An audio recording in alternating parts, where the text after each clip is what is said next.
It's the grandson of right thought. Knowing your enemy.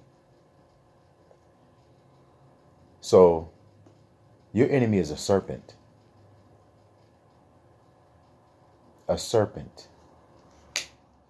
And when a serpent wants to attack its prey, how does it attack?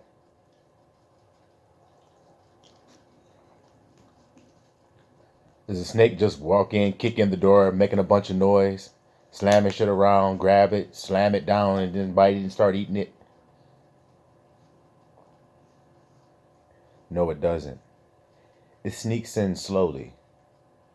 See, if you watch a snake catching a rat or a mouse, it sits itself next to the mouse's hole, where the mouse goes in and out, and the snake will just curl up and sit there and camouflage itself and just sit there very still.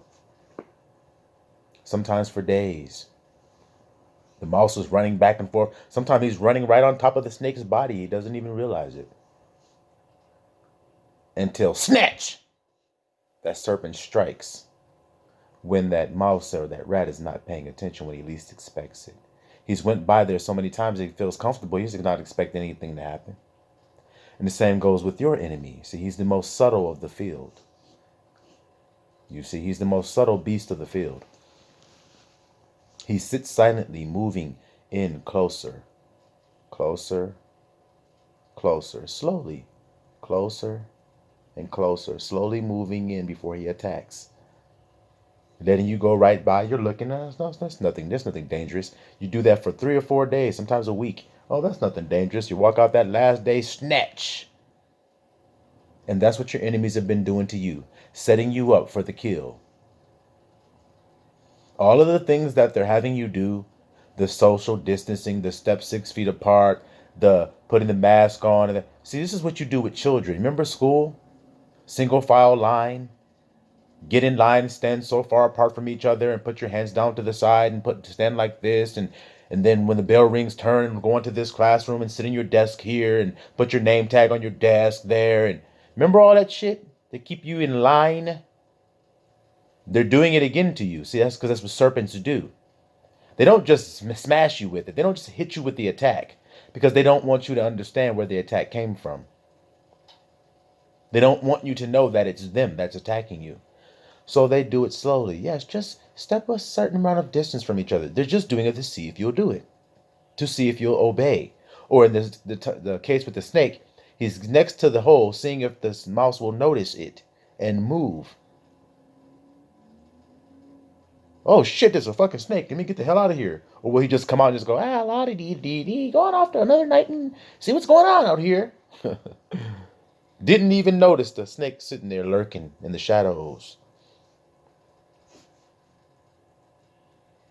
Is that what's happening to you today? Are you the one sitting in there, running in and out of your house, not knowing there's a serpent right there waiting to strike?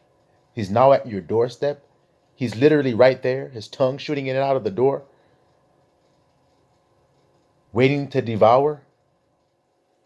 And y'all don't see it. Y'all can't feel it. The Most High said you're fighting against a serpent. And how did he say you deal with a serpent?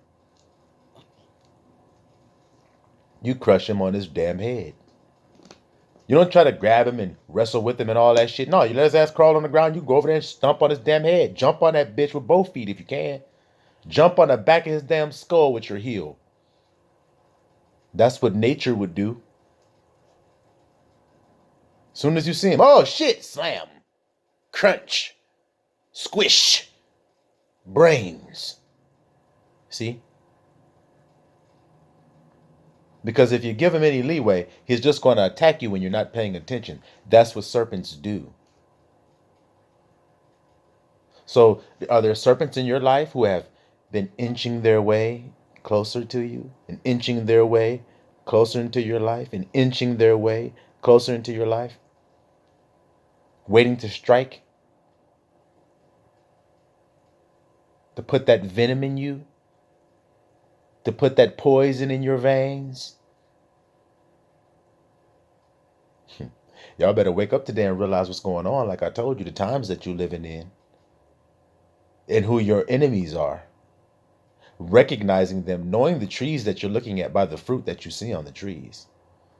Y'all are looking at everything else to try to determine what a person is, rather than looking at their fruits.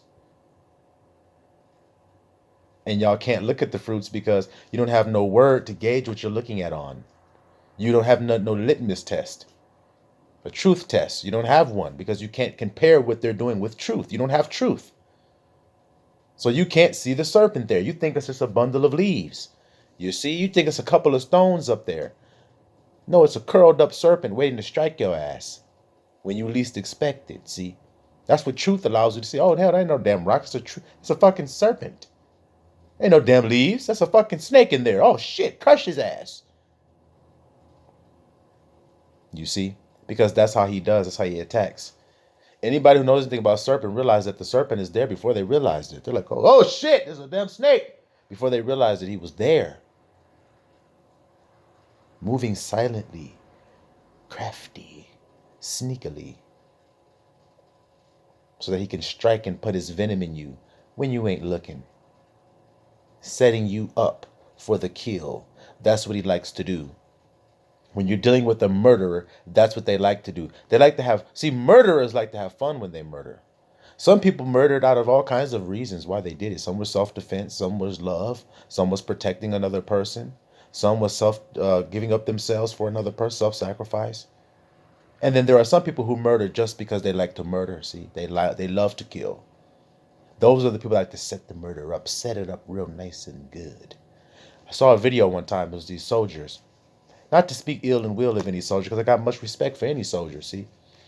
Except for the ones that murder and kill because they love it, see? I have no respect for that. You see? Those who kill for the sake of killing, I have no respect for that. And I watched a video of this Canaanite on there talking about how rad, his words, it was when he he was in one of the Afghanistan or Iraq, one of the two, I don't know. But this Canaanite talking about how he shot this woman up and blasted her body up against the wall and the blood splattered all over the wall. How rad it was. How much pussy he gets off of telling these stories at the bar.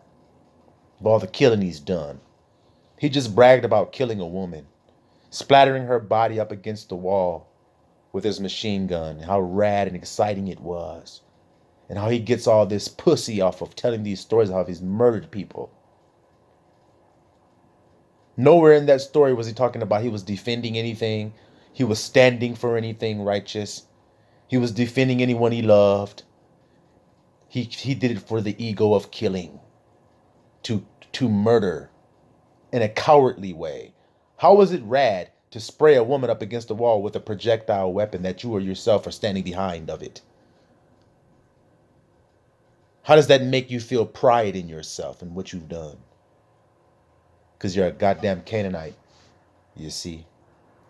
That's what they love to do. They won't face it head on. They won't do it. They like to sneak, to catch you off guard. I told you that's what a serpent does. That's what he does. So y'all better get hip to who you're dealing with today. And stump his ass on the back of his damn skull till the brains gush out. See the one, Mr. Allah.